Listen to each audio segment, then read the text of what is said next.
Dugway Proving Ground, known for its contributions in protecting the warfighter against chemical, biological, and radiological threats, and its vital part in our nation's defense.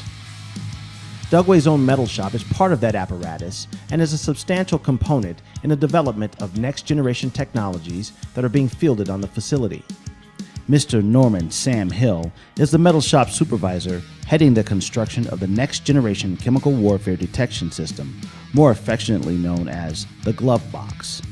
Mr. Hill took time out of his work schedule to give me a brief of the project at hand and explain the benefits of constructing such an important and innovative product here on Dugway. Hi, my name is Norman Hill. Folks call me Sam. I'm the metal shop supervisor here at Dugway Proving Ground. I'm retired Air Force. I spent 21 years doing aircraft maintenance. I started working for the federal system in 2010 at Vandenberg for Space Command, and then I recently transferred here to Dugway in February 2016.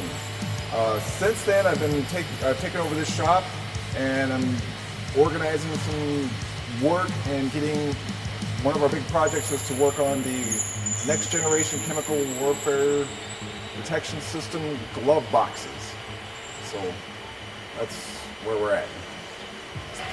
This is where we start with the project. This is the concept drawing that the engineers at ATEC will prepare for us.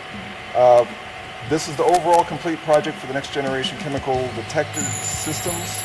These are 3 individual glove boxes here with the end caps for entry into this system. All of this is built from scratch here in shop, and this is broken out page by page, part by part into subsets. And then we'll assemble each part and move on to the next one until we're finished. This project's gone on for about 2 years to get to the point where we're at now.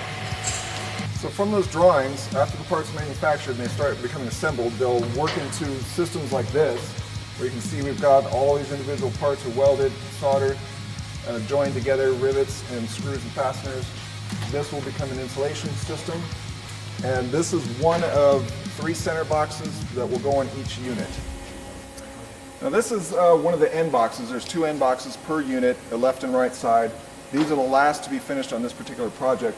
And what's happening right now is Brian Russell has been installing the rivets and the holders here. Eventually a Lexan plate will go in there with glove holes in it that will allow the technicians to reach inside and move the chemicals while they stay outside the box. So each of these units is all made of 304 stainless steel. Each one of them is handmade and one of a kind.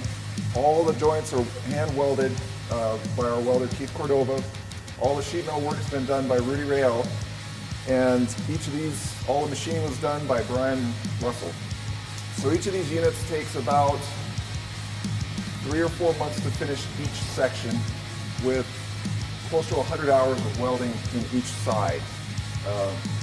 This is what one of the center sections would look like. There'd be one more in the end, and then 2 end boxes. So you can see they get fairly large, and each one is modular and can be separated and allowed to be shortened up to make 2 or 1 center box and 2 end caps. These boxes will allow the next generation chemical detectors to be subject to all variety of extreme conditions, high temperatures, low temperatures, and allow a full gamut of tests to be performed on them.